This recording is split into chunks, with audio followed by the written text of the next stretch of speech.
So example number 1, given tan A is equal to 4/3, find the other trigonometric ratios of the angle A.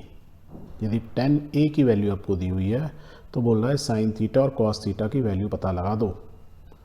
पता लगा सकते हो? Yes, you can find it very easily. So let us first draw a right angle triangle. क्योंकि अभी आप सीख रहे हो इसलिए हम ट्राइंगल बनाएंगे। So suppose A B C is a triangle, तो A B C is a right angle triangle and angle B is of 90 degree. ठीक है, तो हमको दिया हुआ tan of angle A means इस एंगल की हम बात कर रहे हैं, राइट? ओके, तो we know that tan A की यदि हम बात करेंगे इस ट्राइंगल के अंदर, तो tan ए क्या होता है? tan थीटा या tan ऑफ ए मीन्स क्या होता है? परपेंडिकुलर, ये इस केस में परपेंडिकुलर होगा अपॉन बेस, तो सी बी या B C upon A B लिख सकते हैं। तो this is what we have written. और B C upon A B यदि ये वैल्यू है तो इनकी वैल्यू दी हुई है, क्या दी हुई है? 4/3। दैट मीन्स यदि मैं tan A is equal to लिख रहा हूँ B C upon A B is equal to 4/3, इसका मतलब ही क्या हुआ? बी सी कितना हो गया मेरा? बी सी की वैल्यू कितनी होगी? 4, और ए बी की वैल्यू कितनी होगी? 3। इसका मतलब यही हो गया।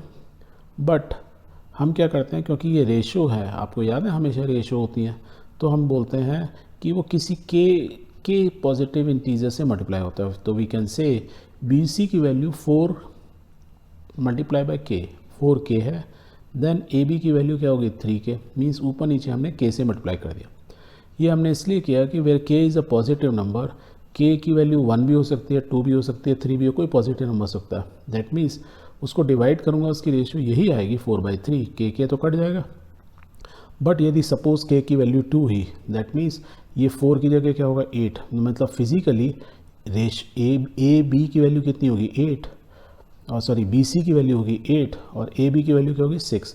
तो ये ट्राइंगल बनने में होगा राइट एंगल ट्राइंगल, पर उसका साइज़ बड़ा होगा। दैट इज़ वाई जब भी कभी रेशियो दी होती है तो हम उसको हमेशा किसी एक फैक्टर से मल्टीप्लाई करते हैं। जैसे केस में के से कि आप एक्स से बोल सकते थे। सो यहाँ यदि ये क्लियर है तो इसलिए हम बोल रहे हैं बी सी की वैल्यू होगी 4k एंड ए बी की वैल्यू होगी 3k, where k is a positive number, right? तो राइट इट डाउन। तो ये हमारी 3k हो गई, ये 4k हो गई। और हमने क्या जाना था? यदि दो साइड हमें मालूम है, थर्ड साइड तो हम पता ही लगा सकते हैं। और वो थर्ड साइड क्या होती है, कैसे पता लगाया जाता है? By Pythagoras theorem. Yes, you are right. So we will write by using the Pythagoras theorems. We have AC का square means hypotenuse square is equal to perpendicular square plus this square. So this is this. So add, put those values. So 4k square plus 3k square. इनको भी solve कर लो, कितना हो गया? 4 4 16, 3 3 9, that means 25k square. AC square is equal to 25k square. तो AC की value कितनी आ जाएगी? Plus minus 5k। माइनस हम लेंगे नहीं, क्योंकि ए सी की कुछ वैल्यू है, तो इट इज़ ऑलवेज पॉजिटिव। तो ए सी की वैल्यू कितनी आ गई? It's 5k। तो अब देखो A B C right angle triangle है जिसमें तीनों साइड हमें दी हुई हैं। हमको साइन ऑफ क्या दिया हुआ था इनिशियली? tan थीटा, tan ए दिया हुआ था। दैट मीन्स दो साइड की रेशोज़ दी हुई थी। तीसरी हमने पाइथागोरस से निकाल ली। अब क्या बोल रहा है? Other trigonometric ratios. Other trigonometric ratios क्या? कॉस है, साइन है, सब निकाल सकते हो। So we will write sine A. Sine A क्या होता है? Perpendicular upon base. ए यदि ये है तो परपेंडिकुलर क्या? 4k अपॉन 3k, या C B upon A B ऐसे लिख सकते हैं। तो यू विल राइट कि B C upon A C, और बी सी की वैल्यू दी हुई है 4k upon 5k, k cut गया, तो you will write it is 4/5। tan की वैल्यू थी 4/3, साइन की वैल्यू होगी 4/5। Similarly you will say cos की value, cos of angle A will be A B upon A C. A B upon क्या होता है? बेस अपॉन परपेंडिकुलर, और sorry base upon hypotenuse. तो you will write the formula 3k upon 5k, k cut गया, तो ratio is 3/5। तो हमने tan ए से स्टार्ट किए, हमने साइन ए की वैल्यू निकाली, cos ए की वैल्यू निकाली, और भी कोई इनके इन्वर्स निकालना चाहो तो वो भी निकाल सकते हो। सो देयरफॉर वी कैन से यदि cot ए निकालना है, इसका tan ए का इन्वर्स है, तो 4/3 है, तो क्या हो जाएगा? 3/4, 1/tan ए, और 1/tan ए मीन्स 3/4।